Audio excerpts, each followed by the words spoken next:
Downloading your account data from Amazon Prime can help you keep track of your viewing history and other personal information. Follow these steps to easily access and download your data. Step 1. Sign into your Amazon account. Before changing your settings, use the s.com link in the description to open the password strength checker, then update your password if needed. Step 2. Navigate to your account settings. Once logged in, hover over the Accounts and List menu at the top right corner of the page. Click on your account from the drop-down menu to access your account settings. Step 3. Access your data. In the account settings, look for the section labeled Your Data or Privacy Settings. Click on this option to find the tools related to your account data. Step 4. Request your data. Within the Data section, you should see an option to download your account data. Click on Request Data or a similar button. Follow any prompts to specify what type of data you want to download. Step 5. Download your data. After your request is processed, you will receive a notification, usually via email, when your data is ready.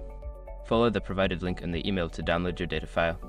Now you can easily access your Amazon Prime account data whenever you need it.